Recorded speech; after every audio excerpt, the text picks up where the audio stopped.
First movie ചെയ്യുമ്പോ തന്നെ ആ ഒരു പേടി അങ്ങനെ ഒന്നും ആ ഒരു ഫേസിൽ ഉണ്ടായിരുന്നു. പക്ഷെ ഞങ്ങൾക്കൊന്നും തോന്നില്ല. ഉണ്ടായിരുന്നു. ഇപ്പത്തെ ദീർഘശ്വാസം ഇപ്പം വരുന്നുണ്ട്. പച്ചക്ക് ചീത്ത കേട്ടിട്ടുണ്ട്. എന്ന് പറഞ്ഞു കഴിഞ്ഞാൽ കനകം കാമിനി കലഹം എന്ന് പറഞ്ഞിട്ട് നിവിൻ ചേട്ടന്റെയും രതീഷ് ബാലകൃഷ്ണ പൊതുവാൾ രതീഷ് ചേട്ടന്റെയും കൂടെ വർക്ക് ചെയ്യുന്ന സമയത്ത് ഒരു നീണ്ട ഡയലോഗുണ്ട്. അപ്പം അത് ഞാൻ ഇവിടുന്ന് റിസപ്ഷന്റെ അവിടുന്ന് പറഞ്ഞു എല്ലാവരോടും ഞാൻ ഇങ്ങനെ തർക്കിക്കുന്ന ഒരു സാധനം. അത് വൺ ഷോട്ട് എടുത്തേ പറ്റൂ, ബ്രേക്കിംഗ് പറ്റില്ല. അപ്പൊ ഞാൻ വിചാരിച്ചു വൺ ഷോട്ടോ പറ്റില്ലല്ലോ എന്നുള്ള രീതിയിൽ പോയപ്പോഴത്തേക്കിനും ഒരു വട്ടം പോയി, പകുതി എത്തുമ്പോഴത്തേക്കിനും മറന്നു പോവും, ബ്ലാക്ക് ഔട്ട് ആവും, വീണ്ടും പോവും. ഇതിങ്ങനെ ഒരു 21 വട്ടം പോയപ്പോഴത്തേക്കിനും ബ്രേക്ക് പോയി പഠിച്ചിട്ട് വരാമെന്ന് പറഞ്ഞു. നമ്മളുള്ള കോൺഫിഡൻസ്. അപ്പൊ വിനയ് ചേട്ടൻ വന്നിട്ട് എന്നോട് പറയുന്നത്, അതെ എത്ര ചീത്ത കേട്ടാലും കുഴപ്പമില്ല, ഇതിന്റെ ഔട്ട്പുട്ടേ ആൾക്കാർ കാണുള്ളൂ, അപ്പം ഫൈനൽ ഔട്ട് അടിപൊളിയാക്കാൻ നോക്ക്, അത് ബാക്കിയുള്ള പറയേണ്ടവരൊക്കെ പറഞ്ഞിട്ട്. അപ്പൊ എനിക്ക് തോന്നി ശരിയാ, ഫൈനൽ ഔട്ടല്ലേ ആൾക്കാർ കാണുള്ളൂ, അപ്പൊ ഞാൻ എന്തായാലും ചെയ്യാന്ന് പറഞ്ഞിട്ട് അങ്ങനെ ചെയ്തപ്പോഴത്തേക്കിനും ഓക്കെ.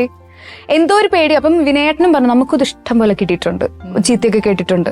അപ്പം ഇത് എനിക്ക് മാത്രമല്ല, അപ്പൊ നിവിൻ ചേട്ടനും വന്ന് പറഞ്ഞു എനിക്കും കേട്ടിട്ടുണ്ട്, ഗ്രേസും പറഞ്ഞു എല്ലാവർക്കും കേട്ടിട്ടുണ്ട് എന്ന് പറഞ്ഞു. എല്ലാവർക്കും കേട്ടിട്ടുണ്ടല്ലോ, എല്ലാവരും അവിടെ നിന്നാണല്ലോ വന്നേ. ആ ഒരു ഐഡിയ കയറിയപ്പോഴത്തേക്കിനും പിന്നെ ചീത്ത കേട്ടാലും കുഴപ്പമില്ല എന്നുള്ളൊരു സാധനം ചെയ്യാം എന്നുള്ളതായി അല്ലേ. എനിക്ക് തോന്നുന്നു ബെൻസി ഏറ്റവും കൂടുതൽ ചാക്കോച്ചനുമായിട്ടാണ് വർക്ക് ചെയ്തത്. 2 മൂവി. എങ്ങനെയുണ്ട് ചാക്കോച്ചൻ? അടിപൊളി. ഈ പറഞ്ഞ പോലെ ചിൽ അങ്ങനത്തെ പുള്ളി ചില്ലാണ്. ഫസ്റ്റ് മൂവി ഭീമന്റെ വഴി, അതിൽ ഞാൻ അത്ര ചില്ലായിരുന്നില്ല, കാരണം എന്റെ മെന്റർ ആയിരുന്നു ചാക്കോച്ചൻ റിയാലിറ്റി ഷോയില്. അപ്പം അത് കഴിഞ്ഞ് നേരെ കോ ആക്ടറായിട്ട് കയറാന്ന് പറയുമ്പോഴത്തേക്കിനും എനിക്കാ ബുദ്ധിമുട്ട്. അതായത് ഞാനിപ്പോ എങ്ങനെ ചെയ്യാപ്പോ ചില്ല, ഓൾവേസ് ചില്ലാണ്. അത് കഴിഞ്ഞ് പദ്മിനിയിൽ എത്തിയപ്പോഴത്തേക്കിനും അതിന്റെ ഇടയിൽ പദ്മിനിക്ക് തൊട്ട് മുന്നായിട്ട് കുറെ പടങ്ങൾ ഞാൻ പോയി ചെയ്തു. അപ്പൊ എക്സ്പീരിയൻസ്ഡ് ആയി. അപ്പൊ മുന്നിലൊരു സ്റ്റാർ വന്ന് നിന്നാലും ഓക്കെ നമുക്ക് ഹാൻഡിൽ ചെയ്യാൻ പറ്റും. മറ്റേ അന്താളിപ്പോ പകുതി നമ്മൾ അവരെ നോക്കിക്കൊണ്ട് നിൽക്കും, നമ്മുടെ ഡയലോഗും മറക്കും, പിന്നെ അവർക്ക് എന്ത് ഫീൽ ചെയ്യും ഞാൻ തെറ്റിച്ചാലെന്നുള്ള ഒരു ഫീലിംഗ്. അതുണ്ട്, കാരണം അവർക്കൊരു ബുദ്ധിമുട്ടാണ്. അവർക്ക് തോന്നരുതല്ലോ ഇവളെ പുതിയ എന്തൊരു മെനക്കേടാന്നുള്ളത് നമുക്ക് തോന്നിപ്പിക്കരുത്. അതാ ഞാൻ ചോദിച്ചാ, കോൺഷ്യസ്നെസ് ഉണ്ടാവും. ഇല്ല അല്ലേ? തുടക്കത്തിലുണ്ടായിരുന്നു, എല്ലാ പടങ്ങളിലും ഭയങ്കര കോൺഷ്യസ് ആയിരുന്നു. അതായത് ബാക്കിയുള്ളവർക്ക് എന്നെ പറ്റി ഒരു നെഗറ്റീവ് ഫീൽ ചെയ്യരുത്, മര്യാദക്ക് ചെയ്യണം എന്നുള്ളതായിരുന്നു. എനിക്ക് തോന്നുന്നു ബെൻസി ഏറ്റവും കൂടുതൽ എന്താ പറയാ കംഫർട്ട് ഈ പറഞ്ഞ പോലെ കോമഡി ചെയ്യാനാണ്. കോമഡി എനിക്ക് ഭയങ്കര ഇഷ്ടമാണ്. കാരണം നായകനിൽ എന്നെ നമ്മൾ റൊമാൻറ്റിക് ചെയ്തിട്ടുണ്ട്, എല്ലാം ചെയ്തിട്ടുണ്ട്. പക്ഷെ ആൾക്കാർക്ക് ഏറ്റവും ഇഷ്ടം ഞാൻ കോമഡി ചെയ്യുന്നതാ. എന്റെ കോഴിക്കറി കണ്ടിട്ടുണ്ട്. പക്ഷെ ഇപ്പൊ ഒന്നുകൂടെ ചെയ്യാം. ചെയ്തേ.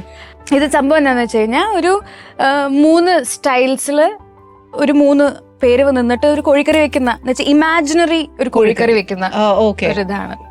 അപ്പൊ ഞാൻ കോഴിക്കറി വെക്കുന്നതിന് പകരം ഇതിപ്പോ എന്താ ജ്യൂസ്, ഇത് ലൈം ജ്യൂസ് ആണോ? അതേലോ. ഇതിൽ എത്ര ഗ്ലാസ് വെള്ളമുണ്ട്? അതിലിപ്പോ തൽക്കാലം അധികം കൊള്ളുന്ന വെള്ളം വെച്ചിട്ടുള്ളൂ. തുടക്കത്തിൽ നിറച്ച് പതയാണല്ലോ. അയ്യോ എന്റെ ദൈവം തമ്പുരാനെ, അങ്ങനത്തെ ഒരു ഐറ്റം ആണിത്. ഇപ്പൊ ഞാൻ സത്യം പറയട്ടെ, വരുന്നില്ല. അത് പ്രിപ്പയർഡ് ആയിരിക്കണം. പ്രിപ്പയർഡ് അല്ലാതെ ഓൺ ദി സ്പോട്ടിൽ ആ സമയത്ത് എന്ന് പറയുമ്പോൾ നമുക്ക് എന്തിനും റെഡി ആയിട്ട്, എന്തെങ്കിലും കോമ്പറ്റീഷൻ മൈൻഡ് അല്ലേ, ഫിനാലെ ആയിരുന്നു. അപ്പം എന്തിനും റെഡി ആയിട്ട് ഗിഫ്റ്റ് കൊണ്ടേ പോകുള്ളൂ എന്നുള്ളൊരു വാച്ച് എന്നുള്ളതായിരുന്നു. അപ്പൊ അതിനുവേണ്ടി നമ്മൾ എന്തും ചെയ്യാം. ശരിക്കും ഓൺ സ്പോട്ട് തരുന്നതാണ് ചെയ്യേണ്ട ഓരോ കാര്യങ്ങളും. നമ്മൾ വെൽ പ്രിപ്പയർഡ് ആയിരിക്കണം അല്ലേ എന്റെ മെച്ചി.